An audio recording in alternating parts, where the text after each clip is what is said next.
hate paying single supplements, and I bet you do too. In fact, I know Shar does. It was her suggestion that we do this show today on single supplements. What are the different ways that we can avoid paying those dreaded fees that companies tack on to us if we're traveling solo? So we're going to be covering that today on the Adventure Travel Show podcast. I'm your host, Kit Parks, and let's get started.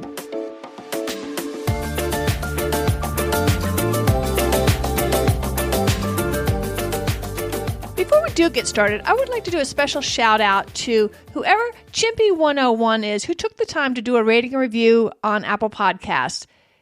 Chimpy says, "Great podcast. Covers a plethora of subjects. It's like taking classes in travel. Thanks, Kit. And thank you, Chimpy101, for taking the time not only to rate, but also to leave a comment so I don't feel like it's just me in a closet with a microphone. I really appreciate that. And if you haven't taken the time to do a rating, I would appreciate a 5-star review and a comment like Chippy did to let me know what you think of the show. It gives me feedback that I love and helps others to find the show. Thanks so much. But now let's get started on talking about single supplements, that dreaded fee that can sometimes boost the cost of your trip by 100%. To begin with, let's back up. What exactly is a single supplement?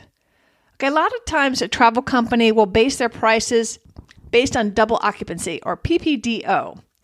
Sometimes you'll see a little asterisk by the price that's usually going to indicate that there's a single supplement fee and that they're pricing whatever they're advertising, whether it's a tour or lodging, as a PPDO, per person double occupancy.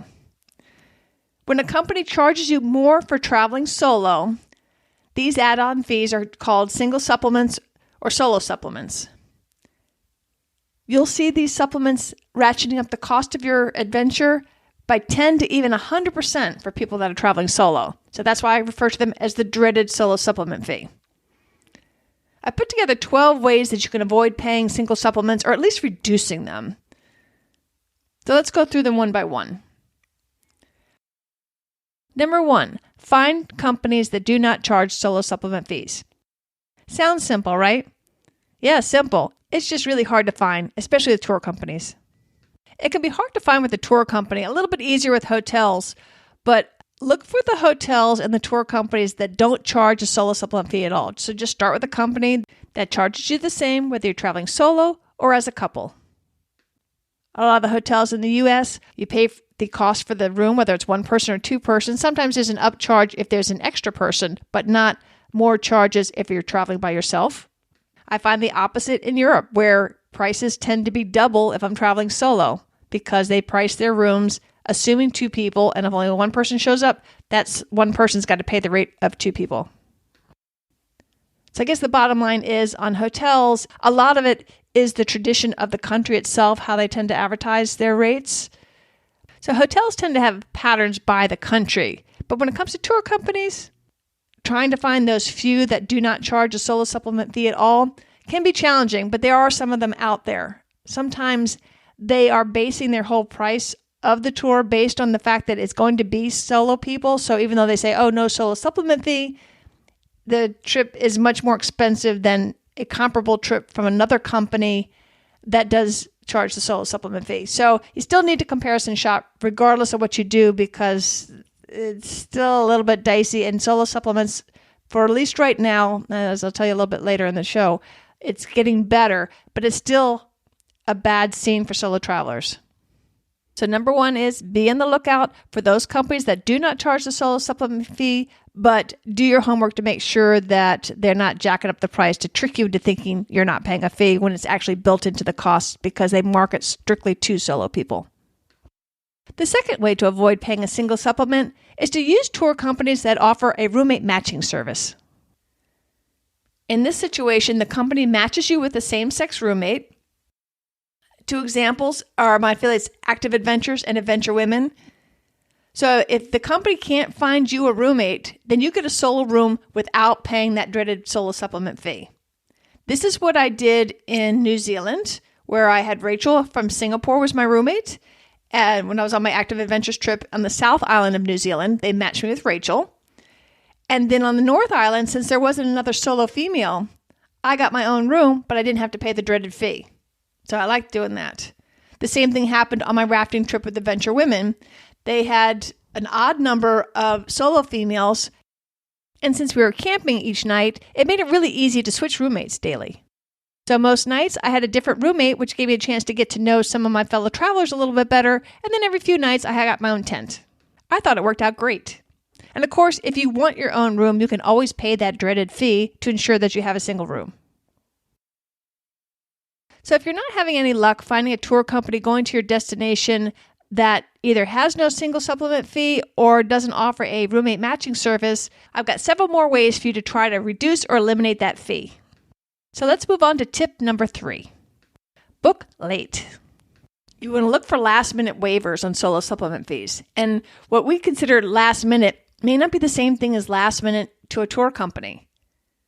Here's where you can get lucky on trips like the Antarctic cruise or a bike boat tour like the one I'm doing in Croatia, where the tour company has booked the accommodations. So they've got to pay for these accommodations whether they're filled or not filled. So all of a sudden, when they get near their magic time, which is usually a couple months outside of the departure date, they get really anxious and they're going to fill that room. And one way they can do that is by eliminating that solo supplement fee. One person in a room is better than 0 people in the room. You'll also find deals like this with companies that have to buy a permit to do a specific adventure, such as hiking the Inca Trail, or another permit in some backcountry thing that only a limited number of permits are allowed each day or at each time. My rafting adventure of the Middle Fork of the Salmon River is another example. I happened to buy the last ticket, but if that space was available as we're getting closer, you got to believe that's going to go on sale because they had to pay for that permit whether I was in the raft or not. So if you're considering a destination or a tour that the company's going to have a sunk cost, that they're stuck, whether or not they fill that seat or not, whether they fill that room or not, they've got to pay for it, either with a permit or a booked room. Those are the ones that you're likely to see a sale if they don't sell out. And if you've got the time, you're a long-term planner, look at what deals they're offering now for a trip that you're thinking about for next year so you get an idea of which ones do put things on sale. There's more than you think, because most people do plan far in advance and the companies know how far out their average customer waits to book. So if most of their clients are booking 5, 6, 7 months out and they're 3 months out and they still got spaces, they're getting twitchy and they're about ready to put on a sale. And if you're one of the ones that books that far out, you may never see that it did go on sale to the fellow people that you're sitting next to on that very same trip. So if you are a long-term planner, look this year at what sales are having for something you're considering for next year, just to get an idea. In order to find out about these deals, though, you need to get on the tour company's email lists and also follow them on social, as a lot of times the deals are being advertised just on social media now. So booking late is a great way to find last-minute deals and solo waivers.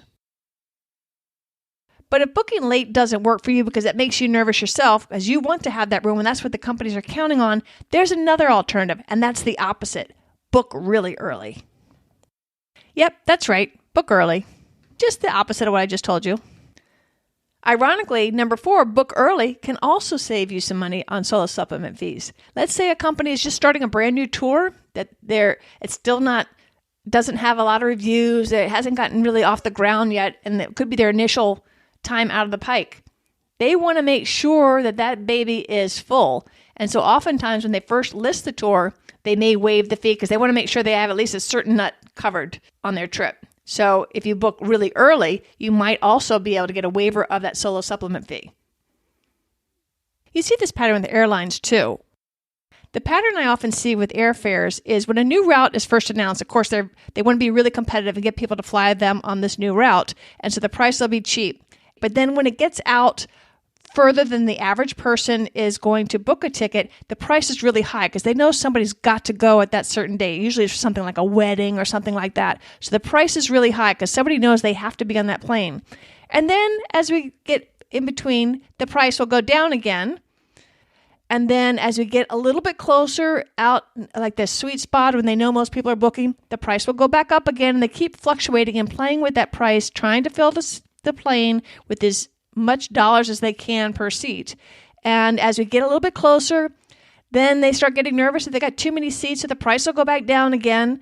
until they fill some of those. And if they get down to just the last couple, then generally they'll jack it right back up because, again, they know somebody's got to get on that plane, whether it's to hit a funeral or they got to go to a business meeting or whatever it is. And so those last minutes are either really cheap or really expensive, depending on how many seats they have available. It's all a game, and I don't begrudge them this. They're trying to make as much money off of theirs. I try to make as much money off of my rental business, and they're trying to make as much money off their planes. Same thing with the tours. So they're all just trying to juggle to find that sweet spot. They want to sell out, but at the highest price possible. Our job is the opposite. We want to get that trip for the least price possible. If you haven't listened to episode number 7 on how to get cheap flights, I would refer you to that and also put a link in the show notes for you. That's got a lot of helpful hints of making sure we do not overpay for our airfares. And so to make sure we're doing our job of paying the least amount possible, particularly for solo supplements, let's move on to number 6. This is a biggie. If you don't see it advertised, ask. Ask for the waiver. It never hurts to ask. Try reaching out on social media directly to the company and ask, for example, could you waive the solo supplement on the April cycling tour of Tuscany? Give them a specific trip, date, and destination, and see what they say. They might just say yes.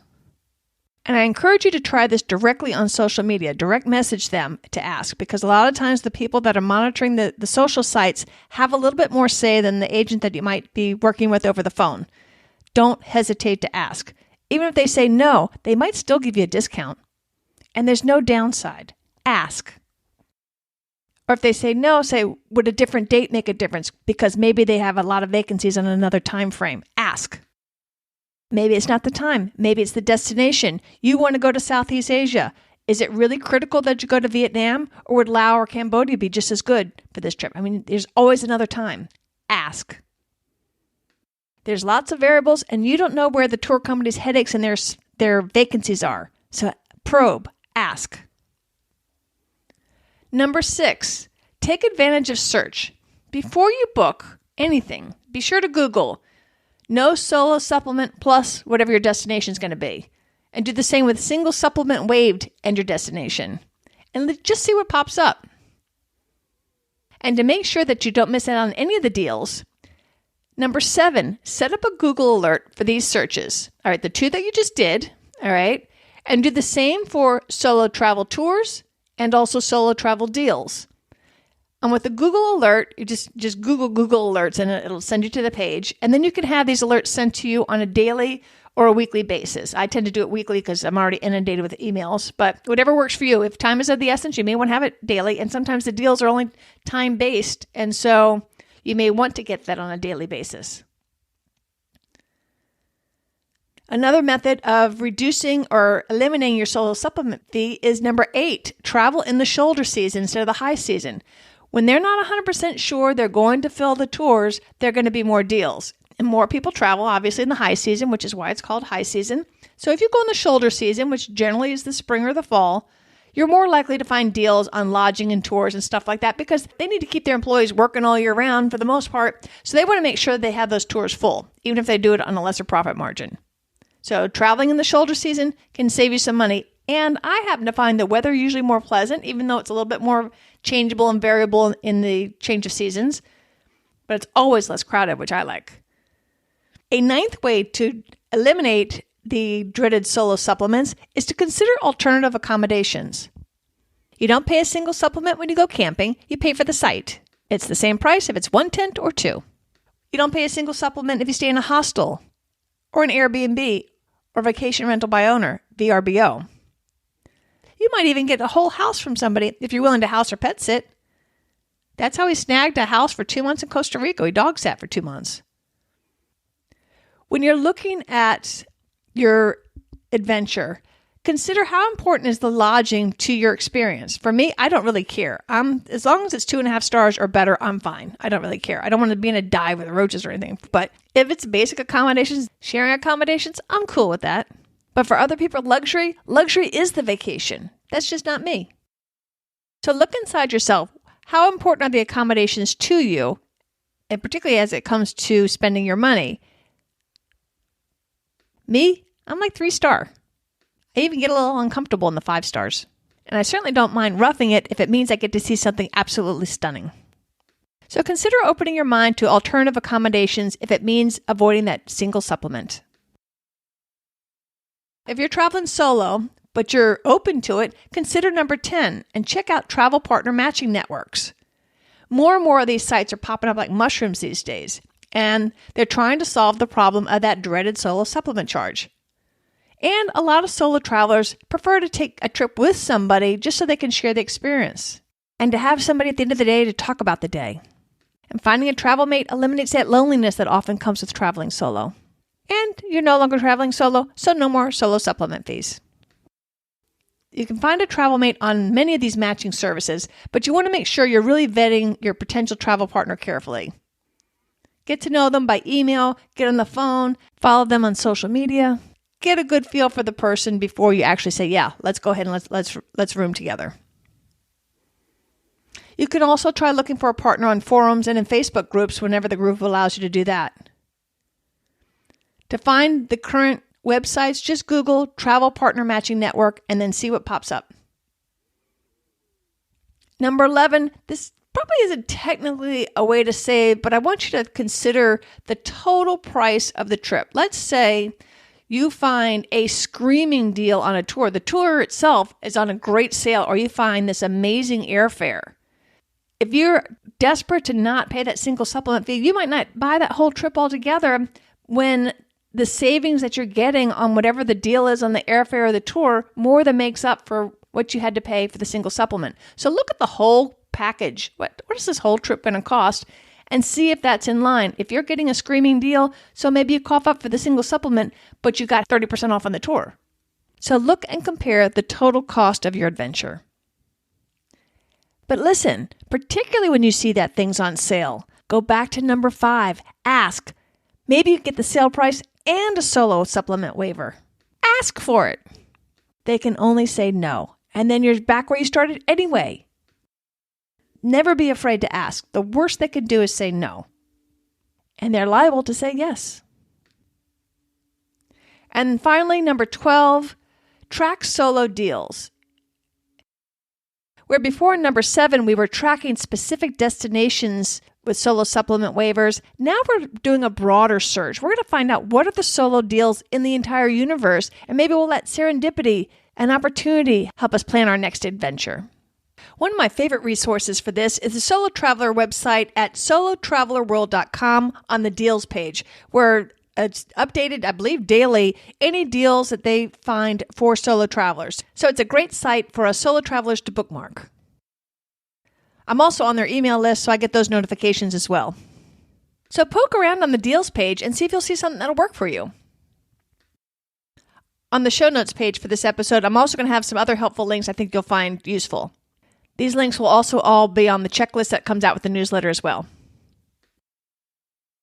Finding solo supplement deals or waivers is still a bit challenging at this point, but I see it as a problem that's going to get better because over 40% of Americans are traveling solo in a given year, and a third of Europeans and Australians are.